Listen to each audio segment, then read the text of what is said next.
Une procession des fidèles et devanciers pour accéder au temple. C'est l'entame du grand culte traditionnel d'Action de grâce qui consacre la 6e édition de la fête des moissons à la paroisse Saint-Eugène Havre de Paix de Verdocor à Cotonou au Bénin. C'est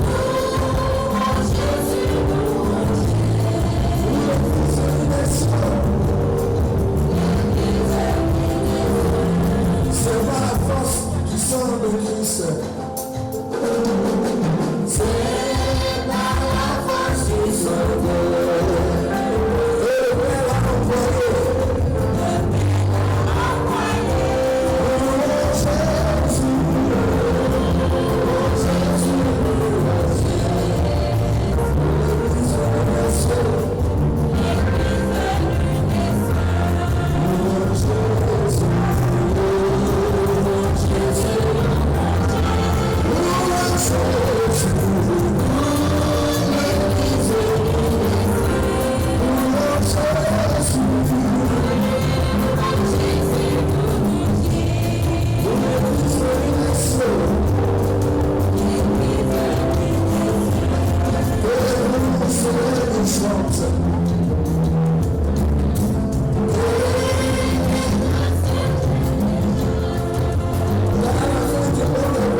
Ambiance festive assurée par un groupe de fanfares, chorales et chantres de l'Éternel.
Ella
Cette célébration a été rehaussée par la présence du chef spirituel mondial de l'Église du christianisme céleste, le révérend pasteur Emmanuel Moubina Oshofa, qui, avant sa prédication, a fait observer une minute de silence en mémoire du devancier Alphonse Couton, décédé le 22 août 2019.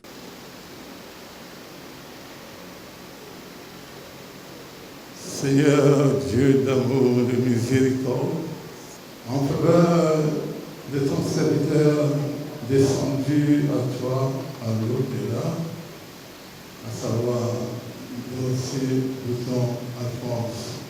À travers ta miséricorde infinie, Seigneur, daigne accepter son âme. Amen. Alléluia. Alléluia.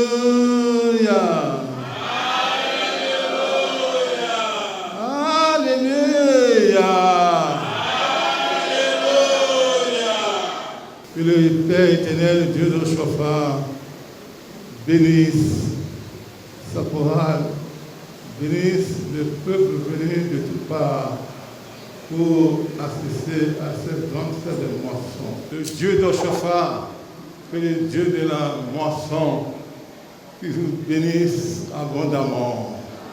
En sorte que vous ne quittiez point peu de nous ici, mais que chacun soit débarrassé de ses maux. Amen.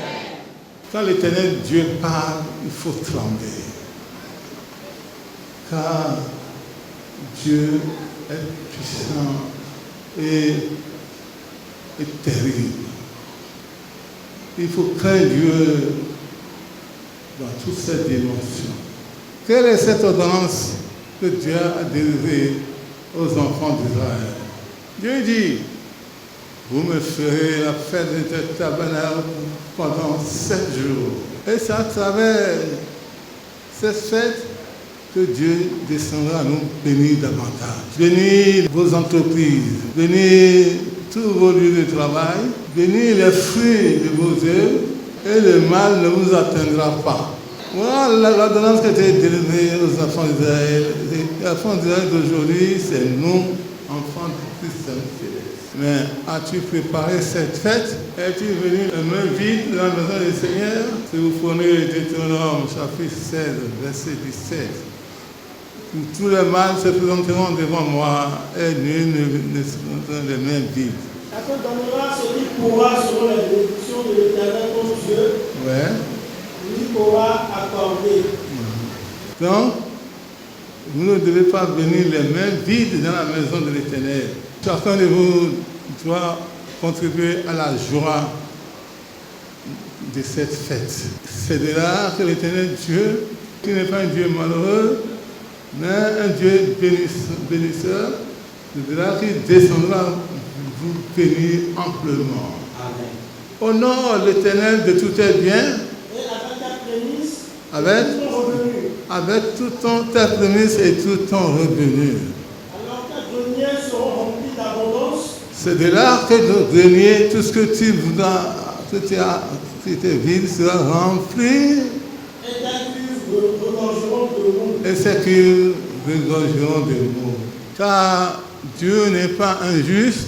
Pour oublier votre travail et l'amour que vous avez montré pour son nom. Pour oublier notre bon travail et l'amour que nous avons pour son nom. Ayant rendu et rendant encore des services au sein. Et encore les services que nous rendons au sein. Nous désirons que chacun de vous montre la même zèle. Il faut maintenant que chacun de nous montre le même zèle. Pour conserver jusqu'à la fin une pleine espérance. Pour consacrer jusqu'à la fin son espérance. En sorte que vous. En sorte que vous ne rechiez point et que vous imitiez ceux qui, par la foi et la persévérance, hérissent des promesses. Car l'apôtre Paul, ça nous fait entrer dans le deuxième texte. L'apôtre Paul, dans son écrit au Galates chapitre 6, enfin le verset 9, ne nous lassons pas de faire le bien. Ne nous lassons pas de faire du bien. Car nous moissonnerons au temps convenable. Car nous moissonnerons au temps convenable. Si nous ne nous relâchons pas. Si nous ne nous fatiguons pas, si nous ne nous relâchons pas de faire du bien autour de nous. Ainsi donc, pendant que vous et moi, nous avons l'occasion, nous avons l'opportunité d'avoir de l'argent, pratiquons le bien envers tous. Et surtout envers les frères en la foi de Jésus-Christ. Voilà c'est à quoi je t'invite, chrétien céleste, à réfléchir et agir dans le bon sens pour ne pas quitter ici bredouille. Et à la fois Paul d'ajouter, 2 Corinthiens chapitre 9, sachons-le.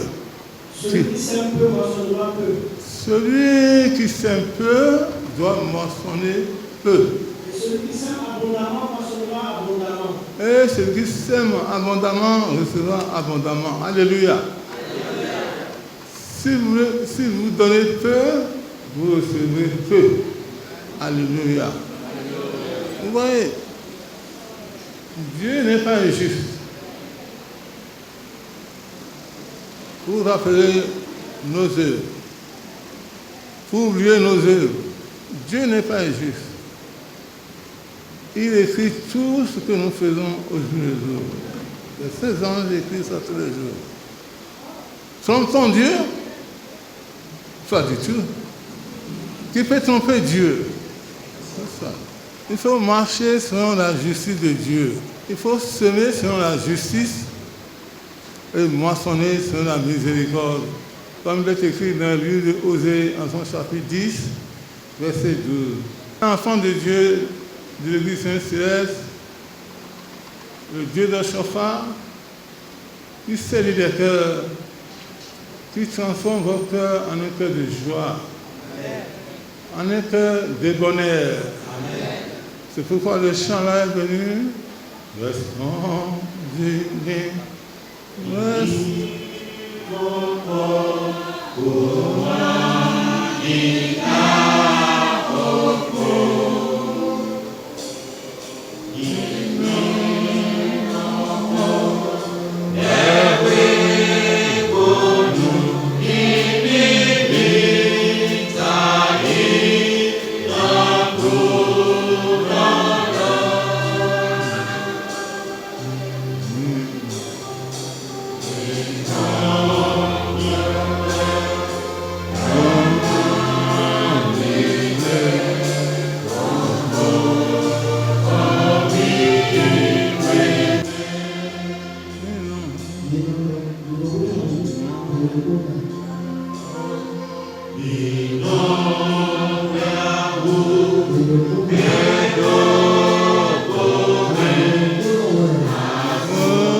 Que la grâce de Dieu rentre chez vous. Amen. Que la paix règne autour de nous tous. Amen. Au nom de Jésus. Installation des parrains et marraines, des présidents et présidentes de la fête, des actions de grâce. Tout y était afin de témoigner sa gratitude à l'Éternel Dieu de la moisson. Nous rendons grâce pour une nouvelle fois.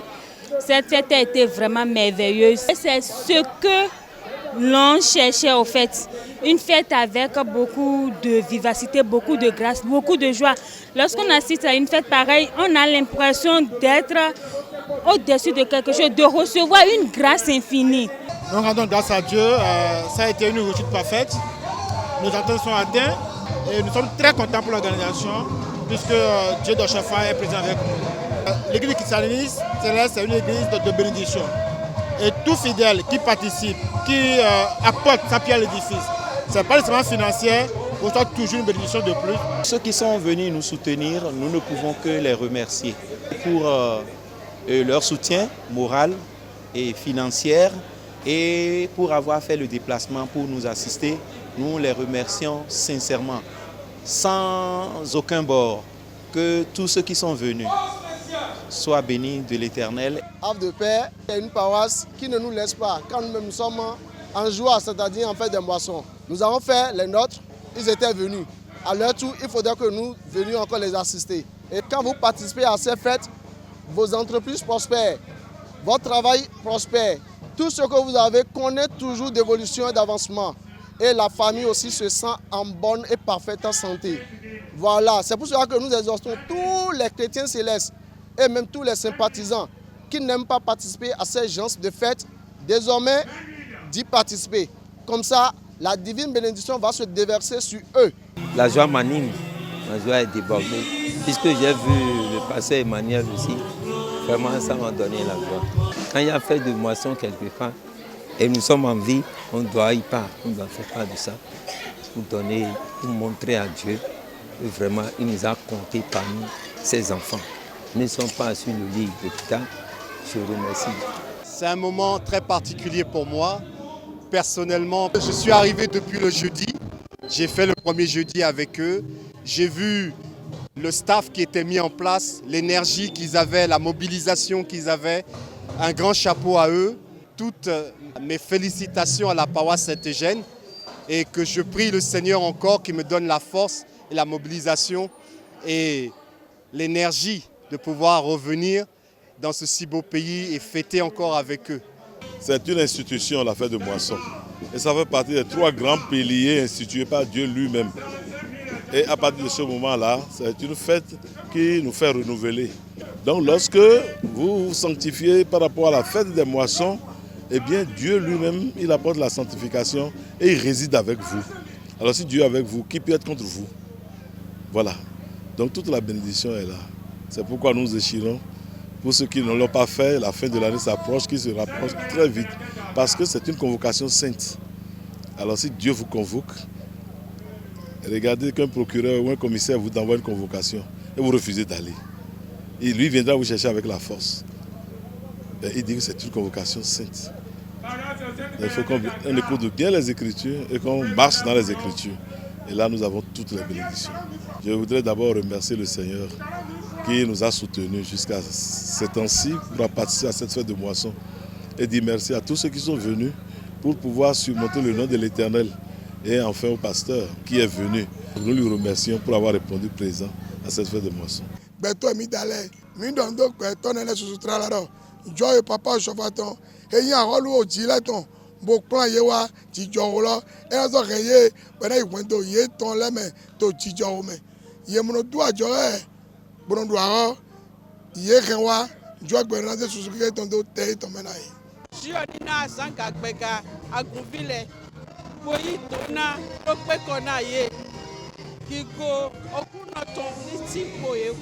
Que l'Éternel remplisse donc les paniers de tous les fidèles de cette paroisse et de tous les invités de bénédiction spirituelle et matérielle jusqu'à la fin des temps.